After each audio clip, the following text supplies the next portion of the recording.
Good morning student. आज मैं आपके साथ जो उस दिन पीडीएफ शेयर करी थी उसको मैं थोड़ा सॉल्व करके बताऊंगी कि वो सॉल्व कैसे हुआ टू टू ओके। सो आपके पास क्वेश्चन है, resolve x+4 over x-4 into x square minus 3x+2 into partial fraction. अभी जो मैंने आपको लास्ट क्वेश्चन कराया था उसमें था कि सिंपल था, नीचे फैक्टर्स बने हुए थे। जब ऐसी कोई बात आ जाए पहले तो हमने यही देखना है कि क्या ऊपर प्रॉपर फ्रैक्शन है या नहीं है। फर्स्ट स्टेप तो हमने फर्स्ट स्टेप देख लिया कि ऊपर की जो डिग्री है वो कम है नीचे वाले की डिग्री से, तो ये एक प्रॉपर फ्रैक्शन न्यूमरेटर की डिग्री जो है वो डिनोमिनेटर की डिग्री से छोटी है, तो इसलिए वो क्या है, एक प्रॉपर फ्रैक्शन है। मतलब कि यहाँ पे मुझे अब डिवाइड नहीं करना पड़ेगा। पहला स्टेप हो गया। सेकंड स्टेप ये देखना है कि नीचे जो डिनोमिनेटर है वो सारा सिंप्लीफाइड फॉर्म में है, मतलब कि सारे x-4 जैसे ही लिखा हुआ है इस फॉर्म में है, या क्वाड्रेटिक या क्यूबिक या कोई और पॉलिनोमियल बन रहा है बीच में।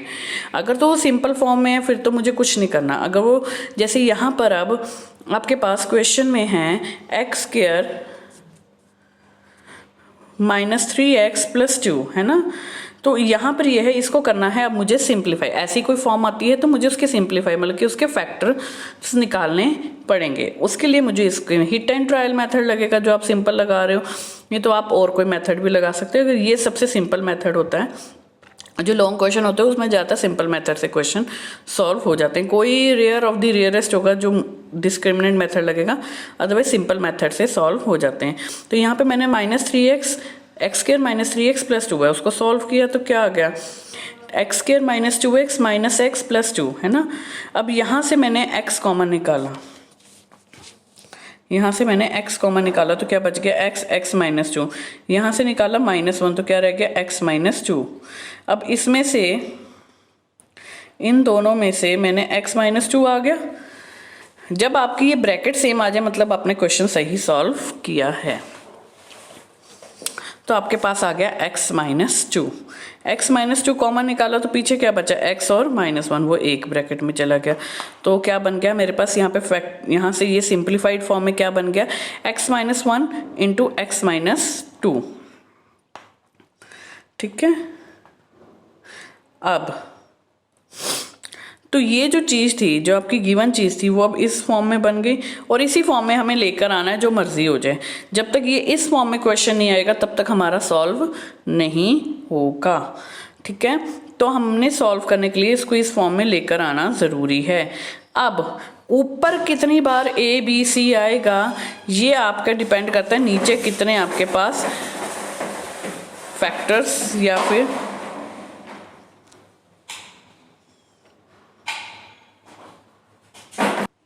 जब तक आपकी ये लीनियर में आंसर नहीं आता, मतलब कि आपके क्वाड्रेटिक और क्यूबिक हट नहीं जाती।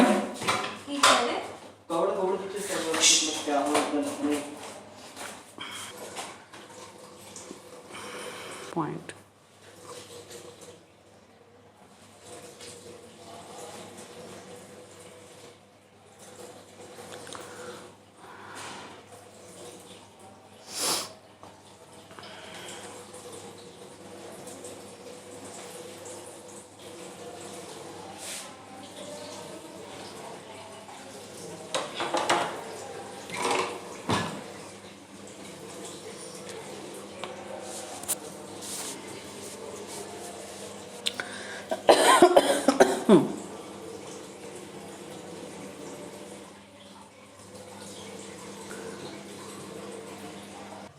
हाँ, तो मैंने आपको क्या बताया था कि यहाँ पे जो है ये इसमें हमें सिंप्लीफाइड फॉर्म में लेकर आना है। जब तक ये चीज़ नहीं आएगी हम क्वेश्चन सॉल्व नहीं कर पाएंगे।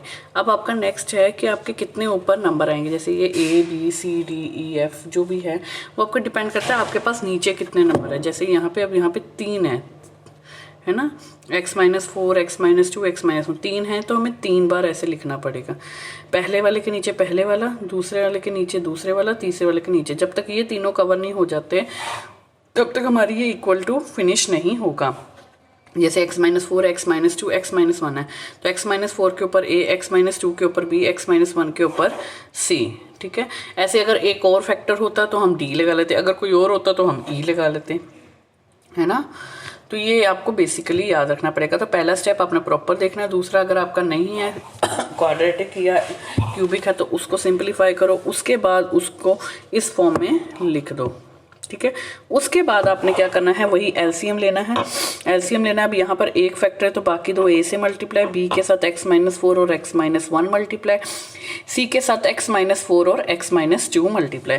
तो लास्ट में क्या होगा, डिनोमिनेटर सेम हो गया, ये हो जाएंगे कैंसल। क्या हो जाएंगे, कैंसल। तो अब मेरे पास जो रह गया वो रह गया न्यूमरेटर और न्यूमरेटर के बराबर, ठीक है। अब मैंने क्या करना है, इसको सॉल्व। अब मैंने जब इसको सॉल्व किया तो बन गया x² minus x minus 2x plus 2। इसको सॉल्व किया तो x² minus x minus 4x plus 4 plus c, उसके साथ क्या बन गया, x² minus 2x minus 4 plus 8। अब इनको और ज़्यादा ऐसे किया तो ये माइनस x माइनस 2 क्या बन गया, -3, minus x minus 4x minus 5x minus 2x minus 4x minus 6x। तो अल्टीमेटली मेरे पास ये चीज़ आ गई। अब मैंने इनको करना है ओपन ताकि कंपेयर कर सकें। अब ओपन किया तो ये क्या बन गया, x² minus 3x plus 2a, b के साथ किया तो bx² minus 5bx plus 4b plus cx² minus 6cx plus 8c। अब इसमें से मैं x² वाले टर्म्स अलग कर लूँगी, x वाली टर्म्स अलग कर लूँगी और बिना x वाली टर्म्स मैं अलग कर लूँगी, ठीक है। उसके बाद जब मैंने x वाली टर्म्स अलग कर ली, x² वाली अलग कर ली, बिना x वाली अलग कर ली, उसके बाद मेरी होगी कंपेयरिंग। कंपेयरिंग वही है, x वाले को x के साथ, x² वाले को x² के साथ और बिना x वाले को बिना x के साथ। अब यहाँ पे x² वाला कोई एलिमेंट नहीं है तो a प्लस b, ठीक है। यहाँ पे x² के साथ कोई नहीं है, यहाँ पे x² के साथ 0 है, 0 x² है, तो इसलिए यहाँ पर a plus b plus c क्या आ गया, 0। यहाँ पर -3a minus 5b minus 6c के साथ क्या है, x, तो यहाँ पे 1 आ जाएगा, जिसके आगे कुछ नहीं होता उसके आगे 1 होता है। यहाँ से माइनस कॉमन लिया, ये सारे प्लस हो गए, ये माइनस मेरा इधर चला गया। अब अगला मल्टीप्लाइज। अब यहाँ पे मैंने इक्वेशन नंबर दे दी। अब ऐसे यहाँ पे बिना x वाला कौन सा है, बिना x वाला है 2a plus 4b plus 8c, वो किसके इक्वल हो जाएगा, 4, क्योंकि जो बिना x के वहाँ पर है कांस्टेंट टर्म है वो है 4, यहाँ पे जो है वो है 2a plus 4b plus 8c, तो वो किसके इक्वल आ गया, 4 के। तो आपके पास ये 3 इक्वेशन बन गई, ठीक है। अब मैंने क्या किया कि यहाँ 3a है, यहाँ पे a है, मैंने 3a से मल्टीप्लाई कर दिया इसको। 3a plus 3b plus 3c is equal to 0 और ये एक इक्वेशन बन गई। इन दोनों को मैंने अब सॉल्व किया। इनको क्या कर देंगे, माइनस, ताकि a वाली टर्म मेरी कैंसिल हो। ध्यान रखो मैंने क्या किया, अब इनको छोटा करते जाएंगे तभी आंसर आएगा ना। छोटा करने के लिए पहले मैं एक जगह से मैंने a को हटाया, a को हटाने के लिए इसको मैंने 3a से मल्टीप्लाई किया। a को हटाने के लिए मेरे को फर्स्ट सेकंड इक्वेशन को 3 से मल्टीप्लाई करना पड़ा, तो वो ये आ गई। अब इन दोनों को करना पड़ेगा माइनस,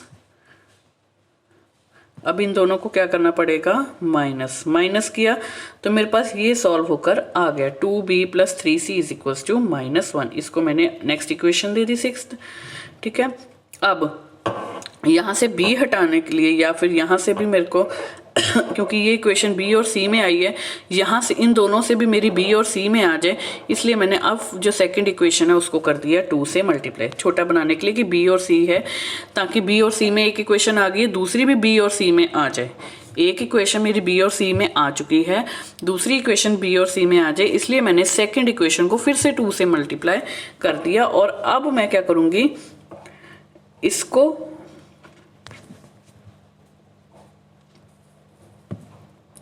इसको और इसको माइनस, ठीक है। माइनस करके मेरे पास क्या आ गया, b plus 3c is equal to 2। एक इक्वेशन ये बन गई, एक इक्वेशन ये बन गई। अब इन दोनों को सब्ट्रैक्ट करूं, क्योंकि यहाँ पे भी 3c है, यहाँ पे भी 3c है, तो मुझे किसी से मल्टीप्लाई नहीं करना पड़ा, क्योंकि यहाँ पर भी 3c है और यहाँ पर भी 3c है, इसलिए मैंने इन दोनों को कुछ नहीं करना, सिंपली माइनस कर देना है, कोई मल्टीप्लिकेशन नहीं करनी। सी हमारा कैंसिल हो जाएगा, बी की वैल्यू आ गई -3। अब आपके ऊपर है, ये जो बी की वैल्यू है आप चाहे इसमें डालो, ये इसमें डालो, और ये आपके ऊपर है, चाहे इसमें डालो चाहे इसमें डालो, आपका आंसर सेम ही आएगा। तो मैंने जब इसको 6th में पुट किया तो मेरा आंसर आ गया C = 5/3। C = 5/3। B की वैल्यू आई है -3। अब इसको आप किसी भी एक इक्वेशन में पुट कर सकते हो। सबसे सिंपल इक्वेशन कौन सी है? सबसे सिंपल इक्वेशन उठा लो, वो ये वाली है। अगर आपका दिल करता है आप बाकी दोनों में से किसी को भी ले सकते हो, बट यहाँ पे ये सिंपल इसलिए है क्योंकि यहाँ पे कोई मल्टीप्लिकेशन में नंबर नहीं, आप सीधा B और C की वैल्यू डालोगे, A की वैल्यू आपके पास आ जाएगी। तो मैंने B और C की वैल्यू डाली, A की वैल्यू आ गई 4/3। क्या आ गई? A की वैल्यू 4/3, B की वैल्यू -3, C की वैल्यू 5/3। अब इसको आपने इक्वेशन 1 में पुट कर दिया, जहां माइनस था वहां माइनस आ गया, जहां प्लस था वो प्लस आ गया। तो आपने ये क्वेश्चन ध्यान से देख लो एक बार कि सबसे पहले आपने देखना है फर्स्ट स्टेप वही कि प्रॉपर फ्रैक्शन है या नहीं। प्रॉपर फ्रैक्शन है तो कोई डिवाइड करने की ज़रूरत नहीं है। उसके बाद मैंने अगर कोई हमारी लीनियर से हटके कोई इक्वेशन, कोई पॉलिनोमियल नीचे बन रहा है तो उसको लीनियर में कन्वर्ट करा। जितने लीनियर फैक्टर्स आएंगे उतनों को मैंने अलग अलग प्लस करके लिख दिया। फिर एलसीएम ले लिया। एलसीएम लेने के बाद जो यहाँ पे मल्टीप्लिकेशन हो रही है उसको सॉल्व किया। उसके बाद कंपेयर किया। कंपेयर करके आपके पास जितने अननोन होंगे, अगर ए बी सी हैं तो 3 इक्वेशन बनेगी, अगर ए बी हैं तो 2 इक्वेशन। तो याद रखना जितने अननोन हैं, जितने आपने ऊपर की वैल्यूज निकालनी है उतनी ही आपकी इक्वेशंस बनेगी। अगर ए बी सी है तो आपकी 3 इक्वेशंस बनेगी, अगर आपके पास ए बी है तो 2 इक्वेशन, अगर 4 हैं तो 4 इक्वेशन। जितने अननोन होते हैं उतनी इक्वेशंस बनती हैं, जितने अननोन होते हैं उतनी इक्वेशंस बनती हैं। तो यहाँ पे ये 3 इक्वेशंस बन गई। अब इसको सॉल्व कैसे करना है बेटा, ये तो आपको प्रैक्टिस करनी पड़ेगी। मैंने सॉल्व करने के लिए देखा कि यहाँ 3 है, ए को हटा देती हूँ। यहाँ से ए हटाने के लिए इसको 3 से मल्टीप्लाई करके माइनस कर दिया, और यहाँ से ए हटाने के लिए मैंने 2 से ए मल्टीप्लाई करके माइनस कर दिए। तो मेरी 2 इक्वेशन बन गई बी और सी में। बेटा ये जरूरी नहीं है जो जैसे स्टेप मेरे हैं, यहाँ पे मेथड चेंज हो सकता है आप बी कैंसिल करना चाहो, हो सकता है आप सी कैंसिल करना चाहो, ये आपके ऊपर है। बस आपकी वैल्यू सही आना चाहिए, आपका मेथड सही होना चाहिए। जरूरी नहीं है आप मेरा मेथड क्रैम करो। अगर आपको कोई और सिंप्लीफाई मेथड इसमें लगता है कि मैं और किसी तरीके से मल्टीप्लाई करके या माइनस करके इसको सॉल्व कर सकता है या कर सकती हूँ, तो दैट इज योर विश। कोई क्रैमिंग नहीं है, ये मैंने आपको एक वे आउट दिया है कि कैसे सॉल्व कर सकते हैं।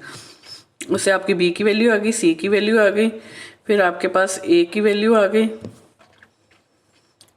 ए की वैल्यू आने के बाद आपने तीनों को पुट किया, आपका आंसर आ गया। Thank you.